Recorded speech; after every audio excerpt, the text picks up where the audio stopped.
Alright, hello YouTube. As you can imagine, this is my first video with using my voice as it is, rather than using it for an actual thing. And, as you can probably tell by the title, I'm going to be doing a reading of a MLP fanfic. I'm going to be doing this in one shot, so please give me some credit. Never done anything like this.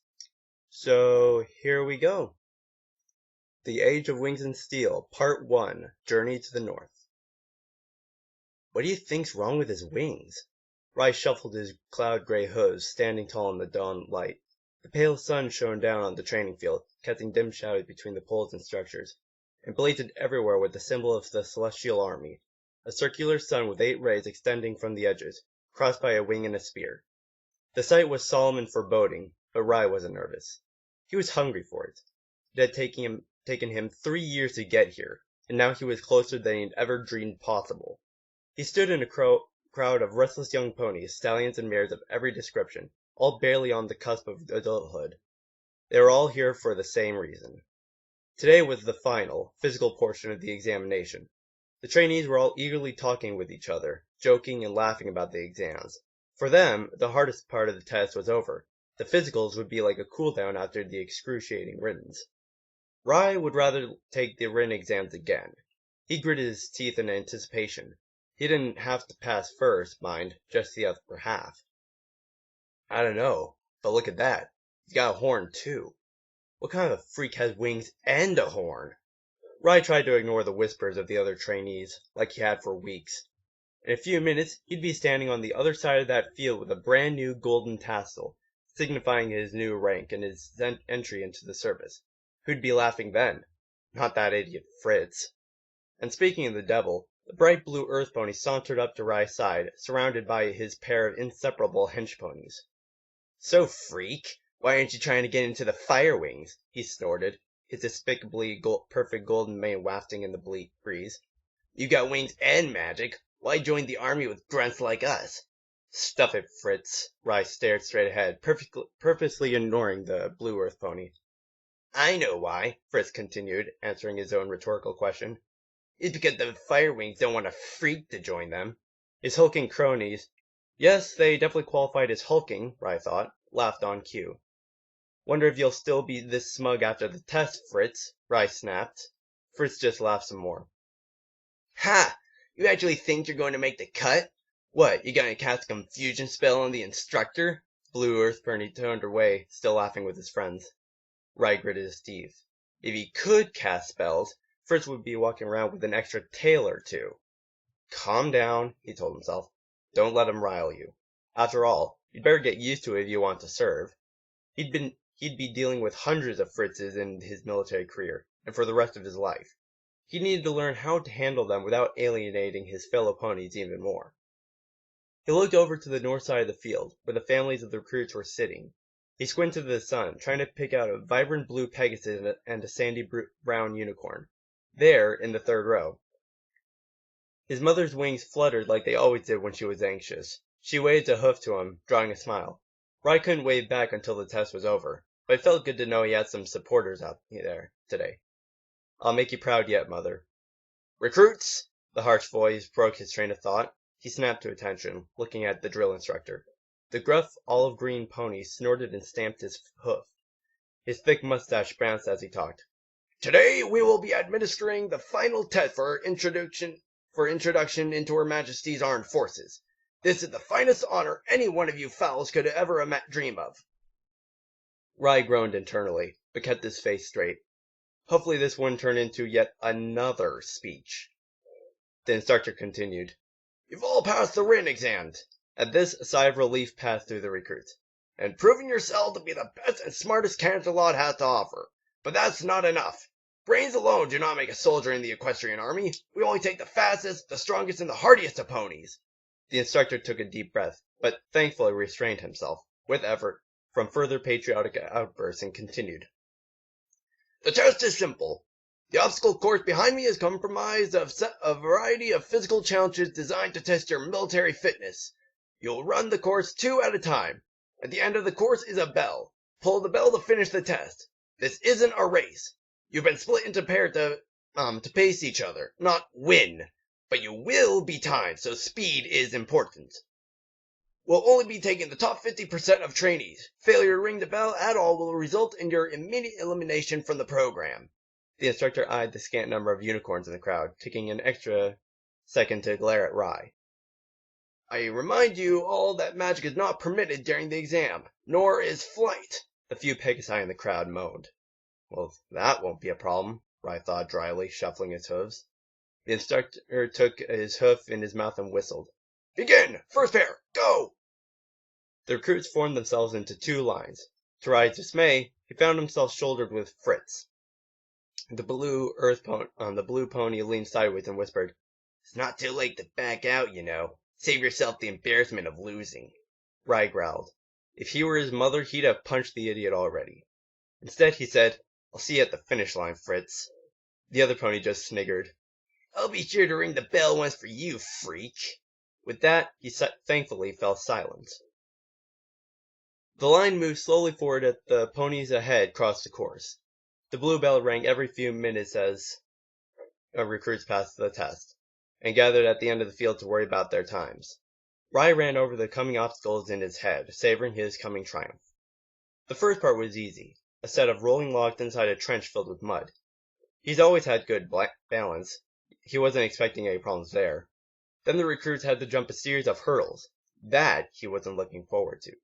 Followed by a section of the course where he would have to crawl underneath a set of spinning poles with wooden paddles attached to them. The final part of the test was a climbing wall followed by a tightrope walk to the bell platform.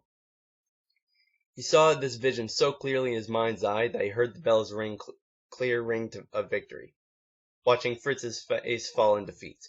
He smiled at the image that the sound echoed. Oh wait, that's... The bell rang again, and the last pair of ponies in front of Rai were through the course. Here we go. He glanced to his left at Fritz, who glared back. Rai snorted aggressively, digging his hoof into the dirt. Bulger, Strudel, you're up next. Fritz tilted his head and stared at Rai. Strudel? His eyes widened as comprehension dawned.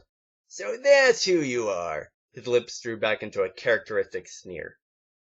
And that's why you're not trying to get into the Fire Wings. The guard captain doesn't want any pony to know that her son is a freak. Go! Barked the instructor, and they took off. Fritz quickly took the lead as Rai cursed his scrawny legs. Oh, you better run, Fritz, because if I catch you, you're dead. But he'd been watching Fritz during exercises these last few weeks. He knew he could catch up during the balancing log section, where the other pony's tall frame would work against them. Sure enough, as Fritz reached the logs, he hesitated. He took a jump and landed on the first log, scrambling with his hoof to stay on top as it turned. Rai caught up and jumped deftly into the log next to Fritz's. He crouched and hopped onto the next one. The two made their way across the log, splattering mud onto their hooves. Rai hit the other side first, turning around and grinning cheekily at Fritz. Try to keep up. Fritz growled at him, swaying frantically on his log. Still laughing with nervous adrenaline coursing through his body, Rai raced off to the next section. The hurdles posed more of a challenge. They'd been built with slightly taller ponies in mind, and Rai's short stature made the jumps difficult. He made it over the second just as Fritz finally jumped off the last log. The two raced through the hurdles, and Fritz slowly but surely pulled even with Rai. They jumped the last hurdle nearly simultaneously and hit the ground running as fast as they could. Rai dredged up every bit of willpower he could to run, but biology worked against him, and Fritz's powerful muscles drove him on ahead. The paddle section was next, a series of spinning vertical poles with large slats of wood whooshing through the air, preventing passage. A shallow trench led underneath the poles. Fritz dived to his belly and began dragging himself through the trench with his front two hooves. Rai did the same, but here his small build worked in his favor. He was able to crawl a little faster than Fritz, closing the gap. The two emerged from the trench neck and neck, dashing for the climbing wall. Two ropes dangled down the face of the wall. The ponies pinched them between their hooves and began shimmying frantically up. Rai pulled himself up to the top to see Fritz stepping up onto the tightrope. Ahead of them, across a big pit filled with mud, was the platform with the bell. Rai grunted with exertion, clambering over the lip of the wall. He carefully placed his hooves on the tightrope. Take it slowly. He had to take it slow. Letting Fritz win would be humiliating, but falling would be disastrous. The two carefully balanced their way across the ropes. Their progress had been slowed to a crawl now, both trying desperately not to tumble into the mud and the subsequent washout. Fritz was nearly a meter ahead of Rye. He was going to win. Rye cringed, torn between losing the race and the shame of what he was about to do. Even if Fritz won this, he could still pass the physical, but Fritz gave a triumphant "Ha!" as he inched closer to the bell. That settles it. Rye took a deep breath and flared his wings, spreading them out. He heard a little shocked gasp from some pony in the crowd.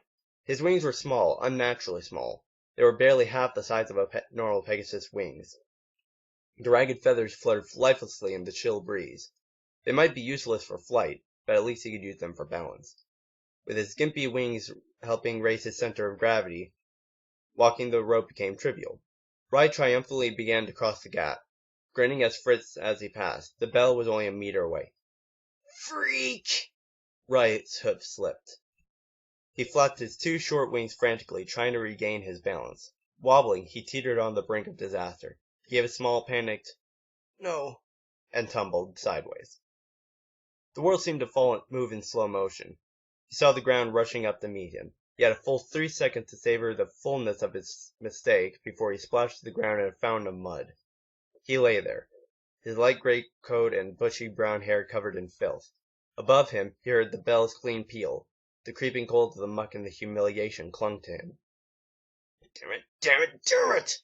Strength seemed wholly inadequate. He put one hoof beneath himself, lifting out of the mud. His hoof slipped, and down he went again, completely buried in the sucking mire. He didn't try to stand again. Why bother? He just washed out, in the glorious full view of every onlooker. After realizing that he wasn't going to get up anytime soon, the instructor shook his head in contempt and whistled, "Next pair, go!" Fritz's two cronies took off onto the course. Rye lay in the mud, utterly disgusted with himself. So close! His hopes and dreams, following in his mother's hoofsteps to serve Equestria with honor, all lay shattered at his hooves. I was so close! But now, he had failed miserably, and everyone knew that Windstreak Strudel, Firewing Extraordinaire, had a Pegacorn for a son. He cursed his body for the millionth time, hating his puny wings and his impotent horn. It was always with the damn wings and horn. No, don't blame your body. You screwed this one up yourself, Rye. The bell rang again and again and again. The sun rose higher into the sky, but the autumn air was still moist and chilly. The mud coating him was freezing cold, but Rye just felt numb. Still lying in the ditch, he heard the instructor call over the successful trainees. They left the field, galloping off toward the barracks, filled with exuberant success. The field fell silent. The minutes passed. That's enough wallowing in pity for one day. Rye sighed again. He pulled himself upright, shaking off some of the mud. By this point it had caked on all over him. He folded his wings to his sides and, with his head lowered, began the slow walk back to the field's exit. He winced in anticipation. Oh, I don't want to have this conversation right now. Outside, two ponies waited for him. The blue Pegasus and the beige Unicorn made an unusual-looking pair. The Pegasus sighed. "Oh, Rye, I'm sorry." "Thanks, Mom," Rye muttered. She nuzzled him, ignoring the mud that stained her shock-white hair. "Well, I guess you're not destined for the military life. It's okay, sport." She smiled gently at him. Her face gave no indication of the breaking heart that Rye knew lay behind it. "You can try to hide it, Mother, but I know you're disappointed." Rye blinked water from his eyes. "Let's just go home. I need to wash off this mud. Wash off the shame." His father, Apricot, just nodded quietly. Back to the bakery, then. The Strudel family walked mutely away from the training field, back into the outskirts of Canterlot. Alright, well, I'm not going to waste any more of your time, so that is Chapter 1 of Age of Wings and Steel. So, I guess if you really want me to continue with this, all you have to do is, I don't know, send a couple of comments in the comment section below, well, all of that. Anyway, hope you enjoyed it, and if not, well, hope you can make a better one than I did. It's a good fanfic. In any case, have a great night, or whenever you're watching this, and see ya.